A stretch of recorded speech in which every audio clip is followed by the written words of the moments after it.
श्रीमात्रे नमः। आज बात करेंगे कुछ समस्या जो साधारण समस्या है उसी के बारे में। अगर आपको चिड़चिड़ापन, घबराहट, चिंता, ध्यान केंद्रित करने में कठिनाई, नकारात्मक विचार बार बार आना, उदासी, निराशा या गुस्सा आदि डिस्टर्बेंसेस हो रहा है, आपको लग रहा है कि आप बैलेंस नहीं है, तो ये वीडियो आपके लिए है। इसका सॉल्यूशन भी दूंगा और सिंपल 10 मिनट का प्राणायाम प्रैक्टिस से कैसे आप इसको मैनेज कर सकते हैं, क्यों ऐसे होता है, डिटेल्स से बताऊंगा। आज बात करेंगे सिंपल प्राणायाम प्रैक्टिस के बारे में। जब हम किसी भी प्रकार का तनाव में होते हैं, आप अनुभव किए होंगे, स्ट्रेसफुल सिचुएशन में होते हैं, तो हमारा श्वास प्रश्वास का जो गति है वो बदल जाता है। साधारण हम 1 मिनट में 15 से 18 बार श्वास प्रश्वास हम लेते हैं। उसी समय हमारा मानसिक स्थिति नॉर्मल रहता है। जब कोई स्ट्रेसफुल सिचुएशन हो आती है, चाहे फिजिकल स्ट्रेसफुल सामने आए या इमोशनली किसी भी प्रकार का डिस्टर्बेंसेस वो परिस्थिति कॉन्शियस माइंड में आए, जैसे गुस्सा आना, एंगर, हेट्रेड, जेलसी, इसी प्रकार का किसी भी प्रकार का जब डिस्टर्बेंसेस आते हैं, सामने कॉन्शियस माइंड में आते हैं, सामने दिखाई देता है, fight and flight situation arise करता है सामने, तो हमारा रेट ऑफ ब्रीदिंग माने 1 मिनट में जो हम 15 से 18 बार श्वास लेते थे, वो तेज हो जाती है, तेज श्वास चलता है। तेज श्वास इसलिए चलता है कि बॉडी का एक मैकेनिज्म है, ये स्ट्रेसफुल सिचुएशन में लड़ने के लिए, तो रेट ऑफ ब्रीदिंग बढ़ जाता है, 30 से 40 बार हो जाता है।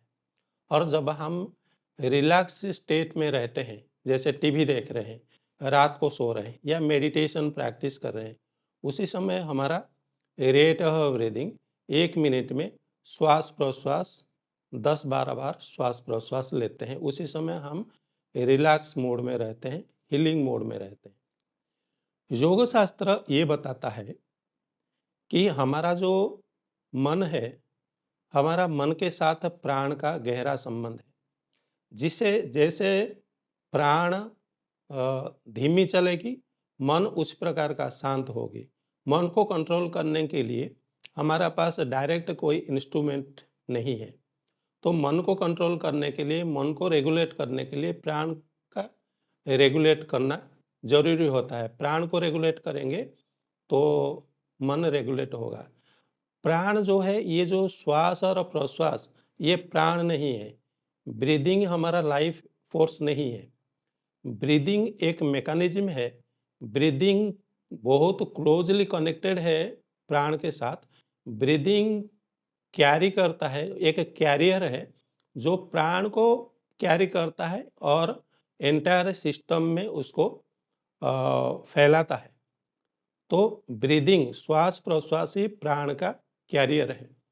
तो प्राण को डायरेक्ट नहीं पकड़ सकते हैं, लेकिन हम ब्रीदिंग हमारा सामने एक इंस्ट्रूमेंट है। हम ब्रीथ को रेगुलेट करने से प्राण रेगुलेट होती है, प्राण रेगुलेट होगी तो मन रेगुलेट होगी। इसलिए प्राणायाम का प्रैक्टिस किया जाता है।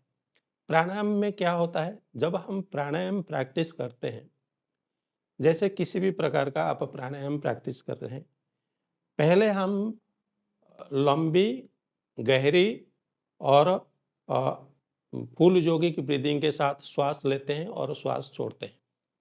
धीरे धीरे जैसे हम श्वास प्रश्वास में मास्टरी कर लेते हैं, कुछ दिन अभ्यास के बाद एक स्थिति आता है, आपको ज़्यादा प्राणायाम करने की आवश्यकता नहीं होती है, क्योंकि जनरली हमारा बॉडी एसिडिक रहता है। उसी समय हमको ऑक्सीजनेटेड करने के लिए आवश्यकता होती है, तो हम ऑक्सीजनेटेड करते हैं। तो ऑक्सीजनेटेड करने से बॉडी अल्कालाइन में कन्वर्ट होता है, जो अल्कालाइन बॉडी में ज़्यादा ऑक्सीजन की ज़रूरत नहीं होती है। जब एक बार कन्वर्ट हो जाता है, तो आपका श्वास प्रश्वास धीमी चलने लगता है। और ऐसे भी हम जब कॉन्शियस ब्रीदिंग करते हैं, प्राणायाम का उद्देश्य है रेट ऑफ ब्रीदिंग को कम करना है। जैसे हम 1 मिनट में 15 बार जनरली श्वास लेते हैं, तो हम प्राणायाम में लंबी, गहरी, लॉन्ग इन्हेलेशन, लॉन्ग एक्सहेलेशन हम करते हैं। तो 1 मिनट में हम 4-5 बार श्वास लेते हैं। 4-5 बार श्वास लेते हैं तो रेट ऑफ ब्रीथिंग हम कम करते हैं। रेट ऑफ ब्रीथिंग कम करते हैं, कॉन्शियस ब्रीथिंग करते हैं तो ऑटोमेटिकली हमारा जो प्राण का प्रवाह उसी हिसाब से होता है और मन का ऊपर भी उसका कंट्रोल करता है। क्योंकि साथ-साथ अवेयरनेस के साथ हम प्रैक्टिस करते हैं। तो उसके बाद एक स्थिति होती है जिस समय श्वास-प्रश्वास जो है जैसे ऑटोमेटिक स्टॉपेज ऑफ ब्रीथिंग ये चीज़ घटित होती है। माने श्वास-प्रश्वास स्वाभाविक रुक जाता है और स्वाभाविक श्वास-प्रश्वास रुक जाना ही प्राणायाम का अंतिम लक्ष्य है। इसीलिए पतंजलि योग सूत्र में एक ही सूत्र दिया गया है, श्वास-प्रश्वासयोर गति विच्छेदः प्राणायाम। बाकी जो नाड़ी शोधन प्राणायाम, कपालभाति, सूर्यवेदी प्राणायाम, चंद्रवेदी जितना भी प्राणायाम है बाद में हठ योग प्रदीपिका और घेरंड संहिता जो नाथ योग का जो परंपरा से ये चीज़ को और सिंप्लीफाई करने के लिए ये चीज़ को स्टेप बाय स्टेप प्रोसीजर में दिया गया है कि श्वास प्रश्वास और गति विच्छेद प्राणायाम वो चीज़ को फाइनल डेस्टिनेशन को प्राप्त करने के लिए। तो हम जब प्राणायाम करते हैं तो एक हमारा 2 नोस्ट्रिल है, लेफ्ट नोस्ट्रिल और राइट नोस्ट्रिल। हमारा लेफ्ट नोस्ट्रिल को चंद्र नाड़ी बोलते हैं और राइट नोस्ट्रिल को सूर्य नाड़ी बोलते हैं। चंद्र नाड़ी हमारा ऑटोनोमिक नर्वस सिस्टम है जो ऑटोनोमस नर्वस सिस्टम जो हमारा automatic breathing, heart beat, digestion जो ऑटोमेटिक हो रहा है इसी को चलाता है। ऑटोनोमिक नर्वस सिस्टम का 2 पार्ट में वो 2 पार्ट में है। एक सिम्पैथेटिक नर्वस सिस्टम, दूसरा पैरासिम्पैथेटिक नर्वस सिस्टम। वो ऑटोमेटिक सिस्टम है हमारा जो बॉडी मैकेनिज्म का। ये जो हमारा लेफ्ट नोस्ट्रिल है, ये हमारा पैरासिम्पैथेटिक नर्वस सिस्टम के साथ जुड़ा हुआ है। हमारा राइट नोस्ट्रिल जो है वो सिम्पैथेटिक नर्वस सिस्टम के साथ जुड़ा हुआ है।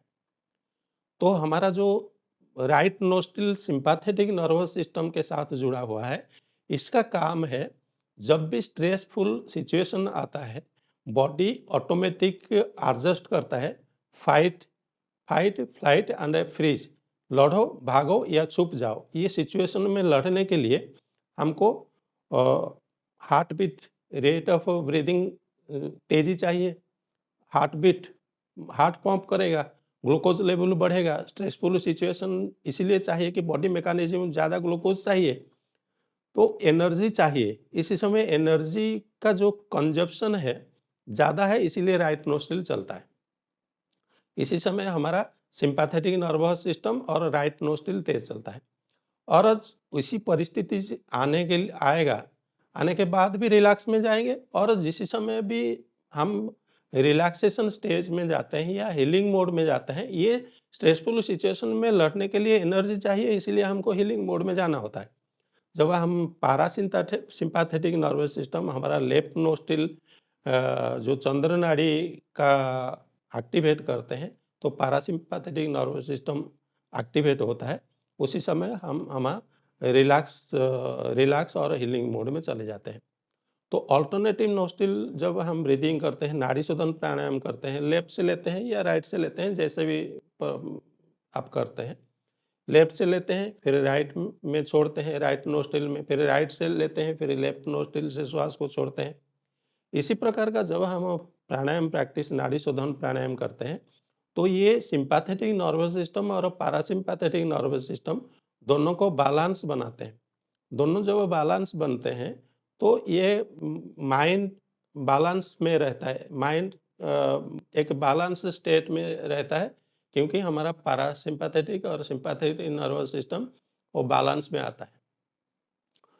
जब दोनों का गति कम होती है, तो हमारा ब्रेन वेव एक्टिविटीज़ माने मन तो शांत होता है और मन के साथ मन में जो चंचलता है, जो मन का गति है, वो थॉट्स से विचार के साथ जुड़ा हुआ है। तो विचार कम होगी तो ब्रेन वेव एक्टिविटीज़ कम होगी। ब्रेन वेव एक्टिविटीज 5 प्रकार का है। Delta, alpha, theta, beta, gamma. इस प्रकार का 5 प्रकार का ब्रेन वेव है एक्टिविटीज। जो ब्रेन में क्या एक्टिविटीज हो रहा है इसको मेजरमेंट करने के लिए एक ईईजी मशीन है। इसका डिटेल्स वीडियो चैनल में है, आप देख लीजिएगा। इसका एक्टिविटीज ब्रेन वेव एक्टिविटीज कम होती है। तो इसी प्रकार का जब आप नाड़ी शोधन प्राणायाम करते हैं तो आप धीरे धीरे